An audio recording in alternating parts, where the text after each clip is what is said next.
Thank you for logging on with us here at 41NBC.com. I'm Melissa Lee. The arrest warrant for the Macon mother charged with felony murder says she was at her boyfriend's house when her house caught fire with her 4 children inside, killing 3 of them. Calethea Williams made her first appearance in court Thursday when Bibb County Magistrate Judge Jane Reeves asked if she understood the charges brought against her. Williams shook her head and said no. She'll appear in court again on March 29th for a commitment hearing where an officer will explain the charges. Bibb County Sheriff deputies are looking for the man who robbed a mother and daughter at gunpoint last night.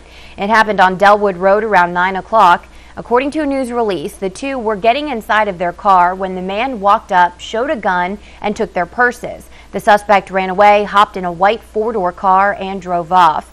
Call Crime Stoppers if you have any information. Bibb County Parks and Recreation workers found a body in Central City Park Thursday morning. Bibb County Coroner Leon Jones identified him as 29-year-old Mark Nixon of Lizella. The workers were repairing the fence near Luther Williams Field when they found Nixon around 9 o'clock. Nixon was wearing sweatpants, did not have any identification on him, and was found face down. Jones says at this time foul play is not suspected.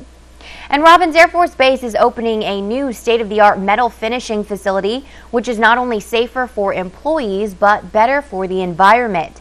The 98,000 square foot shop is filled with high-tech equipment and will house the 573rd Commodities Maintenance Squadron, which uses chemicals to put anti-corrosive finishes on aircraft parts. Base leaders expect the first line to be up and running by the end of the year.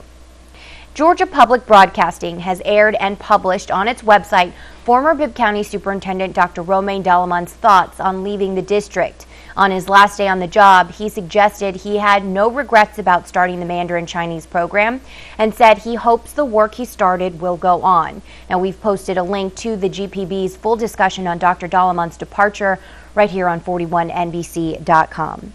And some bad news on the job front in Macon. The city's unemployment rate went up from 9.1% in December to 9.4% in January. Now, that's still lower than January 2012 when it was 10%. The State Department of Labor says the rate increased because of a loss of seasonal jobs and new rounds of layoffs. And the Middle Georgia Clean Air Coalition teamed up with Macon Bibb Transit Authority to bring the city a zero-emission bus. At a news conference at Terminal Station, Bibb Chairman Sam Hart and Macon Mayor Robert Rickert emphasized the importance of having cleaner and greener transportation. The new bus is expected to save hundreds of thousands of dollars on fuel. And law enforcement agencies want you to enjoy St. Patty's Day this weekend, but don't rely on luck to get you home safely. The Byron Police Department, Bibb and Twiggs County Sheriff's Offices, and the Georgia State Patrol are teaming up with the Governor's Office of Highway Safety to encourage drunk drivers to stay off the roads. The group debuted a new app for phones called Drive Safe Georgia. It lists numbers for safe rides in your city. Those are your headlines. Be sure to join us on air tonight for the news at 6 and 11. Have a great Friday.